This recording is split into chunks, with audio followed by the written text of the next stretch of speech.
Alors, nous sommes au temps du pouvoir ou de tenir le pouvoir de l'Égypte. Ça vient de la Babylone. Lorsque la Babylone avait pris fin, alors tout système a une fin, l'Égypte fut l'endroit de repère où Satan alla se cacher. C'est ce qui amena l'Égypte à devenir l'endroit le lieu le plus puissant de la terre. Donc, l'Égypte avait hérité du pouvoir de la Babylone, et l'Égypte qui est l'Afrique, et la Babylone qui est l'Irak. L'Égypte fut désormais la première puissance du monde. Comment? Parce qu'elle avait détenu celui qui avait l'autorisation de dominer la terre, car la Bible nous dit qu'au temps de Jésus, Satan lui dit, si tu m'adores, je te donne tous les royaumes de la terre. Jésus n'a jamais dit non. Jésus savait que les royaumes de la terre étaient entre les mains de Satan. Amen. Alors, allons-y. Qu'est-ce qui se passa? Qu'est-ce qu'on adorait en Babylone qu'ils ont donné en Égypte? Les dieux. Donc vous allez voir que en Babylone, ils avaient des symboles. Par exemple, le symbole de la croix, qu'on dit peut-être un symbole de la victoire. Les maçons, ou sinon les hommes des ténèbres, ont appelé ça un symbole de la malédiction. C'est pourquoi Jésus fut crucifié là où il y a la malédiction, donc la croix. C'est pourquoi les hommes de lumière, lorsqu'ils parlent de la croix, ils symbolisent ça avec deux bâtons, et deux bâtons, ils mettent un point au milieu.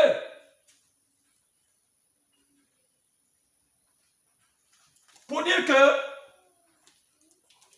le symbole de là où il y a tous les chemins qui se croisent, pour que chacun puisse choisir là où partir, c'est la croix. Et je parle à les hommes initiés qui comprennent. Amen. Et il y a un point. Chacun arrive toujours à un endroit où il y a la croix. Soit il choisit le bien, soit il choisit le mal. C'est Deutéronome, les deux lois. Choisis le bien, je te mets le bien et le mal. Je te laisse choisir le bien, mais si tu choisis le mal, tu mourras. Que fait l'homme? L'homme choisit le mal, Michael a dit de choisir le bien. Amen. Parce qu'en lui, le mal habite. Amen. Il a été conçu sur la base du mal. Amen. Continuons. Je parle de ce qu'on adorait en Égypte. Ils adoraient quoi? Oh, le triangle. C'est comme on appelle le triangle. Ne confondez pas le triangle. Il y a plusieurs sortes de triangles. Le triangle qu'adoraient les Égyptiens, c'est le triangle équilatéral. Amen. Où il y avait trois côtés égaux. Amen. Les trois pouvoirs. Quels étaient les trois pouvoirs? Ça vous a remarqué que quand on parle de deux triangles, quand on voit cette symbolique de deux triangles qui s'emboîtent, oh, peut-être que je n'ai plus de quoi bien vous écrire. Le deux triangles qui s'emboîtent. Regardez bien.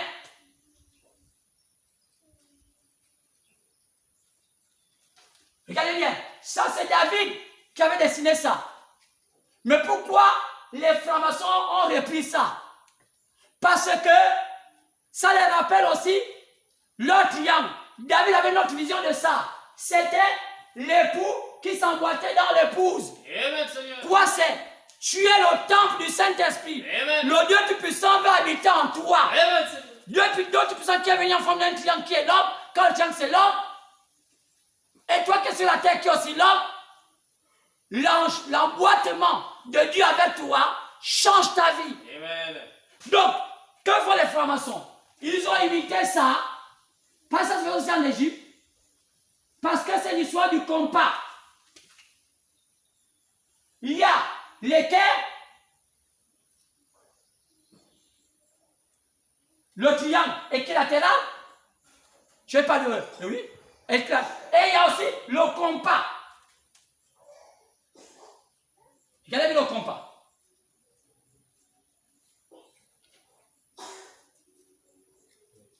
Bon, je vais quand même faire ça.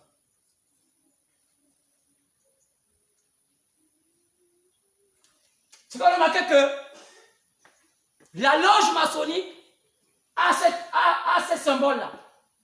Ça, c'est un compas. Et ça, c'est comment on appelle, le triangle équilatéral. Donc, quand on appelle ça en géométrie, je ne sais pas si on peut un peu prêter, non, j'ai déjà oublié. Donc, c'est cette règle-là qui soit triangulaire. Maintenant, ils ont seulement ajouté ça. Donc, pour dire que ce que David avait dessiné, c'est ce qu'il pensait. Alors que non. C'est pourquoi aujourd'hui, quand les gens voient ça, ils pensent que le drapeau d'Israël avec ce triangle-là, c'est aussi la franc-maçonnerie. Non! C'est Satan piégeant les enfants de Dieu. Pour qu'il y ait confusion. Satan te trouve un imitateur. Amen. Alors, regardez bien, ce sont les symboles. Mais, qu'est-ce que ça veut dire? On étudie les symboles. On arrive que, vous allez voir parfois, ils ont un symbole, il y a un marteau. Ceux qui ont déjà vu le drapeau communiste, il y a un marteau et il y a un maillet qu'on appelle un ciseau. Qui est le marteau? Le Dieu tort. Celui qui brise. Amen. Selon lequel que le juge aime souvent dire, quand on vous condamne, boum, c'est le marteau de Thor. Qui est Thor? C'est Hermès. Donc, le monde n'a pas été conçu simple. Amen, Seigneur. Mais qui est le maillet? Les tailleurs de pierre. Ceux qui font quoi? Là. Quand le monde a été bâti, ils sont là. C'est remarqué que pourquoi les francs-maçons reprennent leur âge comme l'âge de Salomon? Parce que l'âge de Salomon, il y a eu un grand édifice qui a été érigé que le monde n'a jamais connu. C'est le temple de Salomon. Qui a été bâti par les pierres taillées. C'est pourquoi ils disent qu'ils sont héritiers de Salomon. Maintenant, donc, toute la croyance là est en Égypte. Le chacal qui enterrait. En moment mort. Le culte mort. La pyramide. La descente. Et pour monter les 7 marches. Et mettre monter la chambre du roi. Pour y avoir le sarcophage. Il fallait que le pharaon meure avec ses concubines dans le même sarcophage. Ah oui, Seigneur. C'est un enseignement de comment fonctionne toute la terre. Il y a tellement des enseignements. Il y en a beaucoup. Plein. C'est pourquoi plein de symboles ont été imités. Vous allez voir que on parle de tous ces hommes-là. Cybèle, Hermès, Osiris, Isis, Mercure. Dans Actes chapitre 14, on appela Paul et Silas, Mercure et Jupiter. Pourquoi? Parce que toute la terre était païenne, polythéiste. Il y a des pratiques. Quelle est la chose essentielle? L'adoration devait aller de l'adoration de trois. Et c'est descendu à être la religion de deux. La croyance de deux. C'est parti de trois. Vous allez voir au Bible au bout de laquelle trois figures. Mais plus tard, vous allez voir une femme qui porte un enfant. C'est Sémiramis et Nimrod. Donc, le culte est quitté. Le culte de trois, nous on parle de la Trinité, c'est le culte de deux. La femme et l'enfant. Nous, il y a beaucoup de symboles. Même au Gabon, en Égypte, partout, en France, vous allez voir qu'il y a des dessins, on fait une femme qui porte un enfant. Le culte est parti de 2 à 3. C'est ce qu'a récupéré le Vatican. Vous allez voir que cliquez les symboles du Vatican, vous allez voir une femme qui porte un enfant. C'est Sémiramis et Nimrod. Amen. Au Gabon, dans beaucoup d'élites, on l'appelle comment? La femme, on l'appelle Njembe. C'était la reine de côte. Amen. Oui. Qui est son enfant? Celui qu'on appelle Guiti. C'est un nom? Guiti. La transmission de la connaissance. Amen, Seigneur. Qui est Ngondé? Oh frère, Ngondé dans notre ethnie gabonaise, c'est la lune. Qui est Ngondé? La lune. Qui est Moudanga? C'est le soleil. Mais qu'est-ce que signifie la lune et le soleil dans nos coutumes? Amen, Seigneur. Dans le Mélan, dans le Witi, le Gabonais ne peut pas être délivré si nous ne partons pas chercher là où se trouve le Gabonais enraciné. Amen, Seigneur. Même s'il n'adore pas, mais dans ses pensées, on l'a inculqué ces choses-là et parfois il ne maîtrise pas. Amen. Et ça détourne sa manière de voir la vie. Il voit la vie comme ces choses, même s'il ne veut pas. C'est la déformation de la pensée. Oui!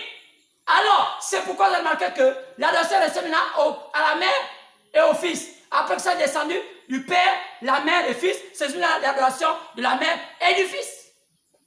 2. Ils avaient les noms. Il y avait les pratiques. Parce qu'à la fin, l'adoration reste l'adoration de la mère. Où toute la terre est sur le compte d'adoration de la mer. Regardez par exemple la France. Le symbole de la France, mais c'est la femme. Amen. Le symbole de l'Amérique, c'est la femme. Le symbole du Gabon, c'est la femme. Amen. Comment ça se représentait? Après le chapitre 13, on a montré cela. On a vu des bêtes. Le lion, l'ours, le léopard et le dragon. Le dragon est le maître, donc la bête est le maître de tout. Mais il accouche qui? Il accouche le lion dans sa fureur de tuer. Il accouche qui? Il accouche le léopard, il accouche comme moi, l'ours. C'est d'être comme un homme, quand l'ours grimpe, comme l'homme. Il est pareil comme l'homme, à peu près, à part le visage. Mais dans quelle forme? Dans la forme aussi du léopard. Quel est le léopard? Le léopard, c'est au gardien du temple de l'élite gabonais d'Afrique. Vous allez voir que ce n'est pas le léopard tacheté, qu'on voit avec des taches rouges, non. C'est le léopard noir, qu'on appelle la panthère noire. Amen, La panthère noire n'existe pas. C'est un léopard qui devient noir par rapport aux pigmentations, qu'on appelait la panthère noire. Amen. Faites des recherches. Nos pères connaissaient ça. C'est pas une initiation. Dans nos rites à ça. Quand on est au djembe, au bouitier, tout cela, il y a une initiation qu'on appelle le nzego. C'est quoi le nzego? Demandez aux vrais fans, ils le connaissent.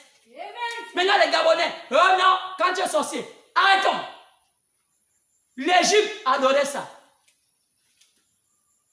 Maintenant, quel était l'autre pan? Et qui gardait ces choses? Quand on va avancer au temps de Jésus, l'Égypte ancienne, qui avait ces adorations-là, vont maintenant être divisées à deux. Ils vont maintenant avoir une adoration ancienne et la religion. Qu'est-ce qui a fait la religion? Satan changeant les systèmes. Après chapitre 13, il a une blessure. Il fait naître un nouveau ordre. Un ordre que les gens ne vont plus fuir. Un ordre que les gens pensaient qu'ils sont gentils alors que c'est Satan dans une autre forme. Quoi? Amen. La religion. Amen. C'est pourquoi Rome, quelle est la Rome papale? Elle est la Rome païenne. C'est Rome qui a fait les églises. Pas dans l'église catholique, on appelle ça l'église mère. Pourquoi? Pour détourner les hommes de la vérité. C'est vrai que l'homme va fuir maintenant l'occultisme, il va maintenant aller vers ce qui les sauve. Jésus était le modèle, il fallait faire une religion semblable à Jésus. 325. L'empereur Constantin décide de faire une église semblable à l'église de Jésus-Christ. Et il tue tous les apôtres pour effacer les traces. Regardez comment ça fonctionne. Leur pratique n'a rien à voir avec le christianisme. C'est l'occultisme qu'ils ont mis dans le christianisme. Amen, Seigneur. Il y a eu guerre. Et c'est là où on voit la division de ces gens-là. Mais ils sont un. C'est quoi on a remarqué que maintenant, qu'est-ce qui se passe? Il y a eu guerre entre les deux. Parce qu'il y a un rejeton des hommes anciens qu'on appelle les Templiers. Ce sont eux qui ont gardé Jérusalem. Dieu les utilisa pour pouvoir garder la Bible. Parce qu'on voulait faire effacer la Bible de la terre. C'est quoi quand vous regardez la guerre des croisés, allez sur Internet. Vous allez voir qu'ils avaient choisi une croix. La croix. Dieu suscite les enfants du diable pour garder la parole. Amen. Qui sont-ils? Ce sont les descendants des francs-maçons. Les Templiers. C'est quoi le remarquer que qui est Satan? Satan maintenant devient plus dangereux dans la forme religieuse. Et Rome va accoucher l'église protestante. Malgré que c'était Luther qui avait fait cela. Mais Luther serait effacé. On va installer une dénomination protestante qui va être la sœur de l'église catholique. La fille, la première fille. Et les protestants, il y en a d'autres. Et avant ça, il y avait une autre tante. La tante des églises éveillées, c'est l'islam. Quand vous allez voir que même les prêtres ont les robes. Ça veut dire que si les gens ne savent pas qui est femme et qui est homme. C'est la tante des religions. Donc, maintenant on arrive au niveau où Rome accouche plusieurs religions. Je sais qu'on arrive aux églises éveillées. Qu'est-ce qu'on appelle éveillées? Ça n'existe pas, l'église éveillée. On appelle les pentecôtistes charismatiques. Amen. Ils sont nés aux années 1906. Amen. À l'ouest. Mais pourquoi ils sont détruits la pure parole? Ils n'ont pas reconnu le message que Dieu a envoyé en ce temps.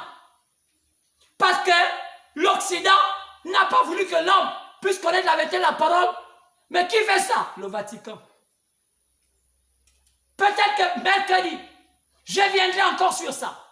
Et vous allez voir, je vais donner des déclarations qui concernent la guerre qui se passe entre le Vatican et les francs-maçons.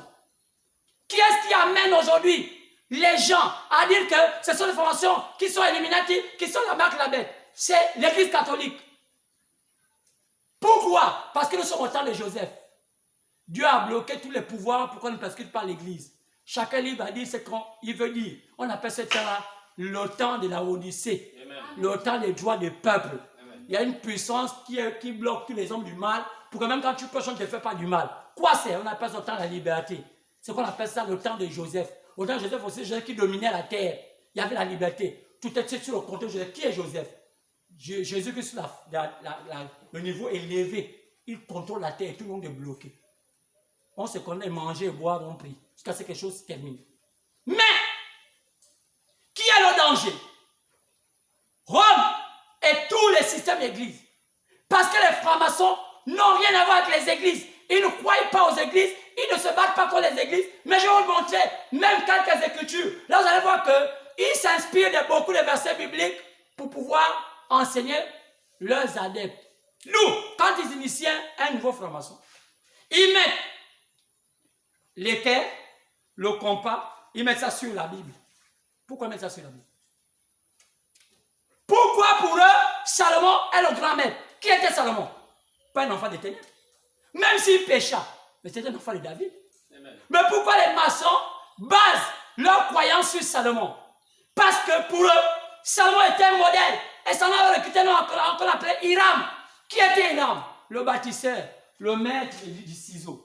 C'est quoi le ciseau? C'est quoi le maillet?